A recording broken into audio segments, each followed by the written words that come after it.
Hello beautiful soul! Welcome back to my channel. This is Mei Chang Ame from Japan, Kabayan. Leo, this reading is for you. September 8 to 13, 2024. Tingnan natin. Maraming salamat po na sa mga subscriber, new subscriber, cross-watcher, sa mga bagong pasok dyan. Welcome na welcome kayo sa bahay natin ay May. Maraming salamat din sa nakataba ng puso yung mga comments. Sa mga nagka-personal reading, maraming salamat po. Kung gusto na personal reading at energy nyo lang talagang gusto yung content, all the details po yung nasa baba po ng video na to. This is a general reading Leo kuhanin mo lang sa'yo at itapon ang hindi naman talaga para sa'yo. Maaring vice versa, maaring nangyayari or mangyayari pa lang. Use your own intuition, lawakan natin ang ating isipan. Tingnan natin kung ano ang iyong energy this week. Energy ni Leo. September 8 to 13. Pag hindi nag-fit sa'yo, huwag mo lalang ipilit. Okay? Kasi marami kayong energy sa mundong ito. Leo.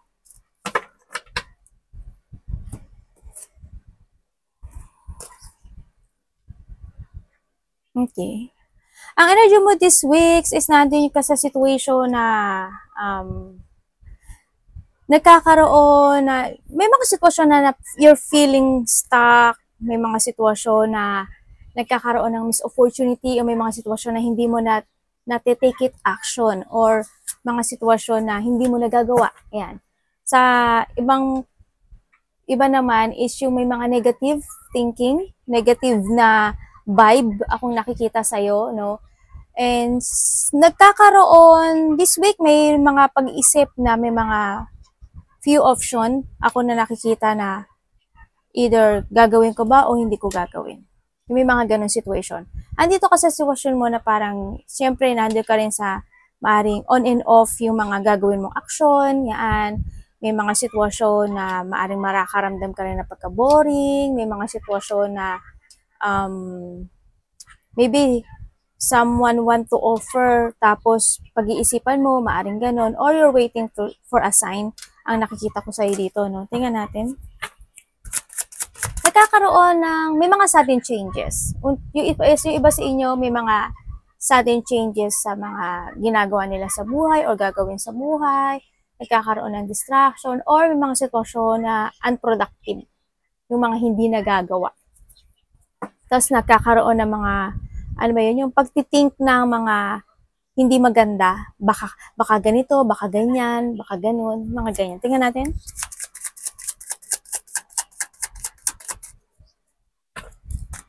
Energy ni Leo.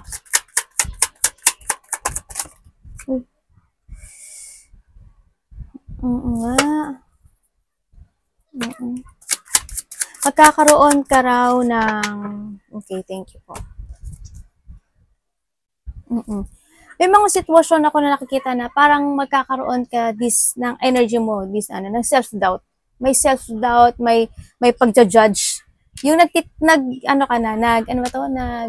overthinking.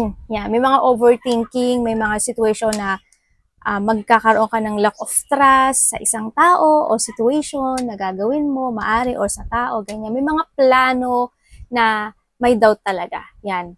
Maaring magluluka pa ng mga options sa mga gusto mong activity or gagawin sa buhay mo, either sa trabaho yan, or ano mang situation sa buhay mo. Magkakaroon ng ganun. Some option, or handun ka sa situation mo, siguro you don't know how to proceed. Kung mag-go ka ba o hindi, may mga ganun situation. Or magdi-decide ka. Isigo ko na ba to o wag na lang? Parang may mga pag-aalinlangan. Pero ang sinasabi dito, you need to be very careful, no? Yan. May mga doubt, may mga full logic, may mga ganyan ako nakita. Yan, may mga sitwasyon din na I don't know who, pero may tao dito na parang nahi-hate niya yung sarili niya or mai-hate niya yung sarili niya. Yan ang energy mo this week. Tingnan natin, ano pong paparating kay Leo? Paparating kay Leo, September 8 to 13. 2024. Ano paparating kay Leo?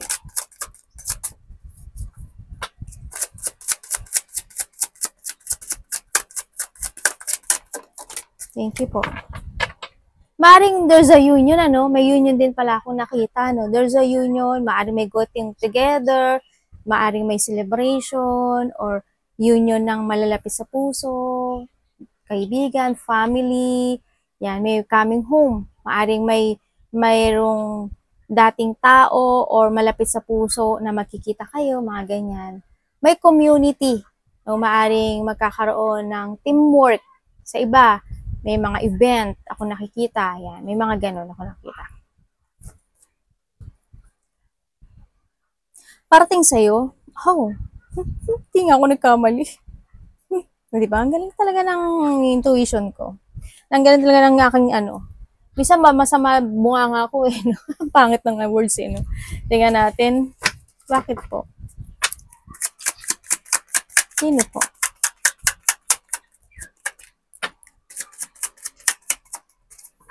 Thank you.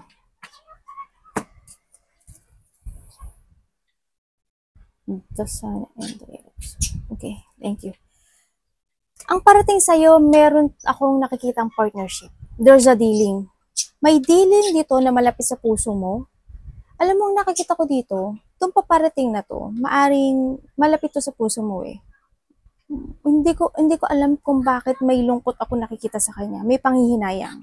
Or may mga sitwasyon ako na nakita na may sad ako nakita dito sa kanya. May collaboration, dealing, partnership. Maybe may isi-share siyang goal sa'yo or ikaw mag-share ng goal. May mga pagpaplano ako nakikita dito sa malapit sa puso mo. Yan, maaring may related ito sa pag-uusapan nyo siguro na about money, trabaho, sa ating galon. May cooperation kasi ako nakikita dito.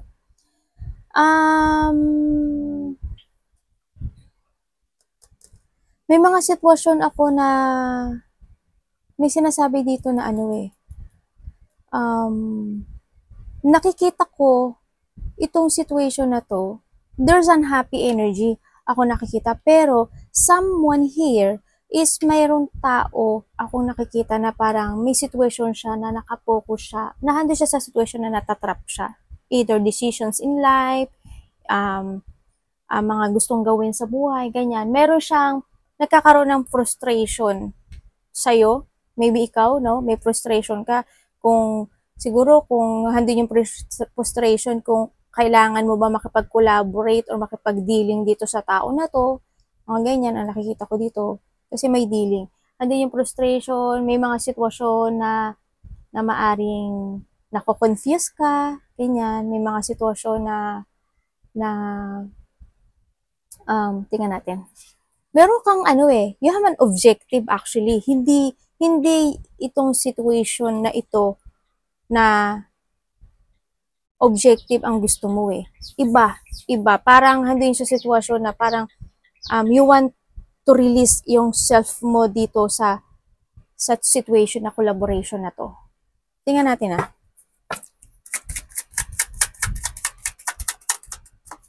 Thank you. Okay.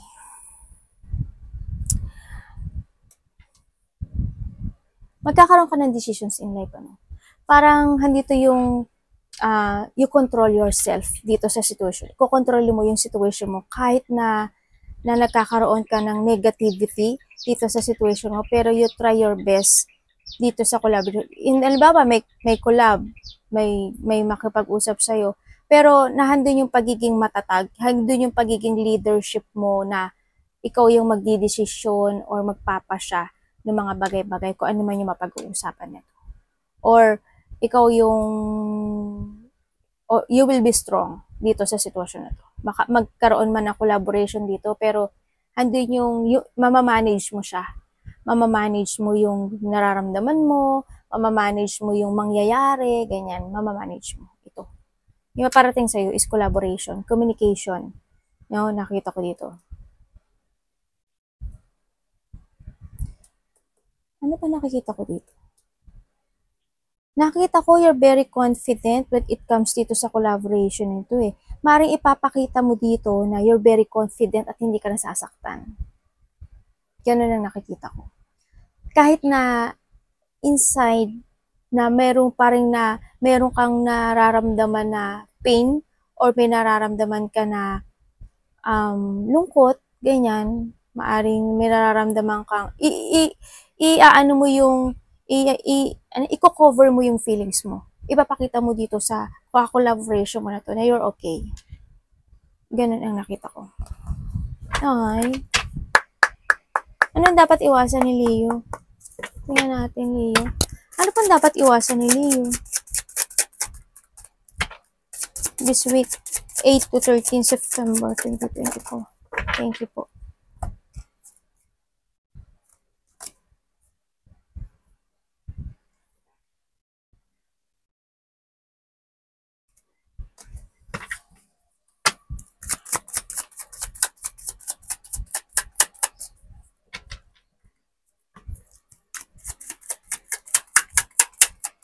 Thank you po. Okay, the world. Okay, sa nakita ko dito, may i-accomplish ka. Magiging patient ka. Dapat mo dapat iwasan pala to. Yan, yung mga dapat mong iwasan is yung hindi maging patient. Yan. You need to be patient sa mga gagawin mo sa buhay para ma-accomplish mo to, para ma-achieve mo ito at ma-fulfill mo to, no? Sa nakita ko dito. Yun nga, kung ano man yung situation na you hurt and may mga wounded at may mga battle ka na susuungin kasi, yan, yun ang dapat mo iwasan, yung hindi maging patient dito. Kailangan, you need to be patient dito, you need to focus at take it action din. Kailangan alam mo yung ano ba yung point mo sa buhay para ma-accomplish yung gusto mo ma-accomplish or gusto mong ma-fulfill or ma-achieve sa buhay mo. Siyempre, kinakailangan hindi ka magmadali. You need to be patient. No, you need to be wait. Kasi why? Kasi handito yung situation na may kailangang progress dito no? May mga progress at kailangan mong i-analyze yung mga situation na magaganap sa buhay mo. Hindi kasi yun agad minamadali. No? Kung gusto mo talaga ma-accomplish itong situation na to, kailangan talaga more on patient, focus, and you need to take it action. Kailangan you have an excellent na prospect, no? Sa nakikita ko dito, kailangan excellent yung prospect mo dito sa sitwasyon na to. Huwag kang pabago-bago yung isip, syempre, na sinasabi din dito, no? Patient, more on patient. More on give determination, ang nakita ko dito, para mag-success ito at para ang kalabasan nito is talagang magandang harvest, no? Kung ano man itong situation na to. Yun. Tingnan natin, when it comes to love, Leo. Siyempre, sinasabi dito, when it comes to love, hindi lang to sa boyfriend, sa girlfriend, mother, kapatid, kasama sa trabaho, or sino na sila. When it comes to love kay Leo, September 8 to 13, 2024.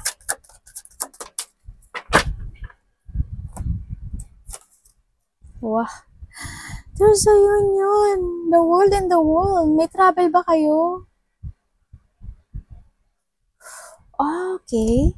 When it comes to love, pang ano to tingnan natin.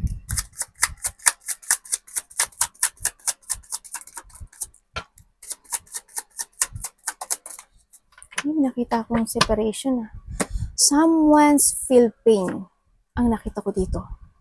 May nakakaramdam ng sakit or pain. Ako nakikita dito. May mga lungkot. When it comes to love, may tao dito na they feel ang layo niya Hindi ko alam kung may connection naman, pero ang layo nung dating na nababibe ko, ang layo niya. And then yun nga, handun yung lungkot.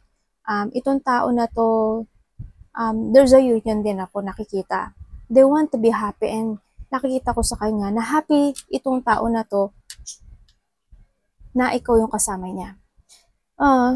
Ganun. Gusto niya mag-apology. I don't know why. Kung gusto niya mag-apology o gusto niya iparamdam sa'yo na mahalaga ka sa kanya. No? Ang nakikita ko dito, medyo nalulungkot ako. So, ganun. And when it comes sa love, andito yung ano yes, they want union. Gusto niya uli ng panibagong, gusto niya na bumalik yung dating bonding, gusto niya bumalik, magkaroon kayo ng panibagong togetherness or panibagong simula nitong situation na to, no, sa nakita ko dito. I don't know why, pero nandun siya sa painful na nararamdaman nitong tao na to. They want a long-term relationship, syempre, kaso nagkakaroon siguro ng there's a situation siguro na nakapagpapahatak dito sa tao na to or maybe ikaw sa nakaraan. May connection ang the past dito sa love nito, sa nakita ko. Kaya, yung situation na to, kahit na handun yung gusto niya ng together or another beautiful situation sa'yo, ang nakita ko dito, nakita ko naman loyal siya eh. Nakita ko yung loyal siya. Oo, loyal tong tao na to. Hindi ko lang maintindihan bakit ang lungkot nito nung nakikita ko. Ang lungkot niya. They want union. Gusto niya ng getting together. Yes, there's a maaring kayo nag-uusap, pero ang nakita ko ito, gusto niya ng long-term relationship dito. Tingnan nga natin. May mag-apology eh. Ano pwede ko pang malaman dito sa love na to ni Leo? Thank you ha. Ay, pero Leo, no? Dito nga siya sa ano, andito yung mahalaga ka sa kanya or vice versa tayo, mahalaga ka sa kanya. Ikaw yung, kasi you have 9 of ano, dikit yung feelings niya. Ikaw yung tao na magbubuo sa kanya bilang isang 10 of Pentacles. Ikaw yung missing part nung buhay niya. Alam mo yun? Sana all. Ikaw yung missing part ng buhay niya. Mahalaga ka sa kanya, itong tao na to. Sobrang gusto kanyang alagaan actually. Gusto kanyang alagaan sa gusto niya. Ikaw yung parang you are my parang ikaw yung treasure niya. Yan ang nakikita ko. Magpapahalaga. And I want long-term relationship talaga sa'yo. Universe, ano po ang advice nyo kay Leo? September 8 to 13? Leo, ha? Umapag-ibig ka ata. Sino to? Mahalaga ka sa kanya.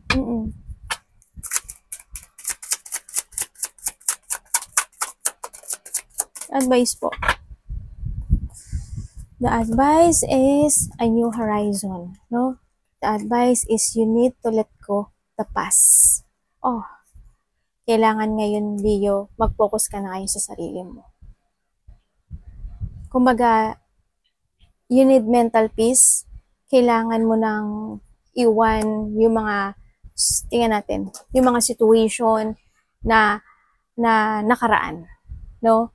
Maaring kung ikaw, itong tao na to, kung may mga nangyaring hindi maganda sa inyo, yan, you need to let go yung situation na yon. If you want to build again itong situation na to, and kung ano man sitwasyon sa buhay mo, maybe this is a love, maybe this is a work, ang nakita ko dito, kailangan mong mag-focus, no? Mag-focus ka sa sarili mo, i-let go mo yung dapat i-let go. Halimbawa, tamad ka. Halimbawa, hindi ka na nakaka-focus ngayon sa trabaho mo, sa mga ginagawa mo. I-let go mo yun, no? Going towards sa bago. Huwag ka magpa-distract sa mga situation. You need to look to the future. Huwag ka magpa-distract sa mga situation na nakakapagpapagpigil sa'yo to move your wheel of fortune, no? Parang nagigigil pa to si ate, no? Kahit na you are in a pain. Tingnan natin.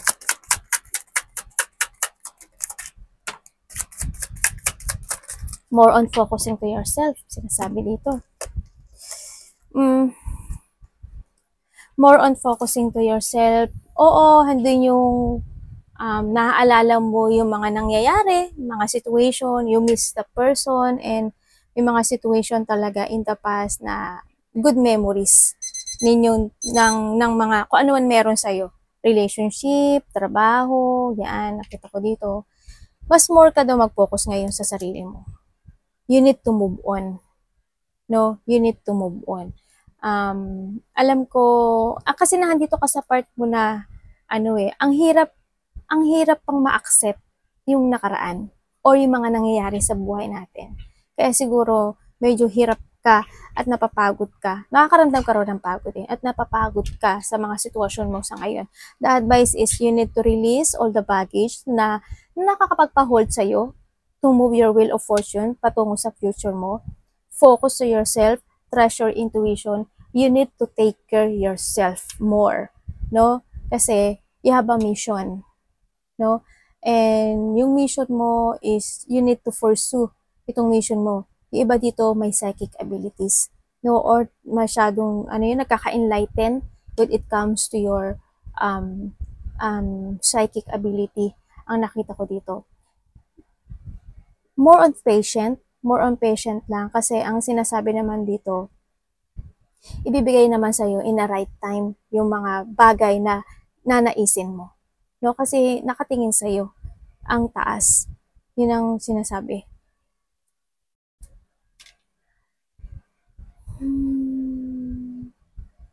Yun nga, move forward. You need to accept I-accept mo yung mga situation na nakita ko dito. And you need to let go something. Something must be let go. No? And syempre, you need to choose your battle in a good way.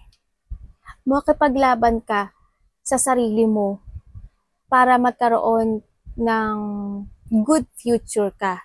Diba? At the end. You need to move on talaga. More give effort to release itong situation na to. I-leave behind mo yung mga nakakapagpapabigat sa'yo, yung mga negativity, yan, i-release mo yan. Kailangan dito ng pagbabago talaga, no?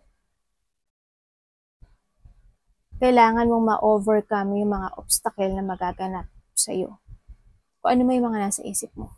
Move on lang, move on.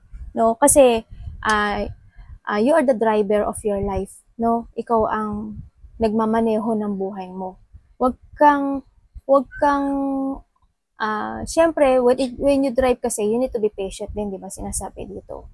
Huwag kang magmadali, huwag kang maghaharurot, kumbaga, if you are relaxed, then sinasabi dito, magiging maganda yung at banayad yung takbo ng ano mo.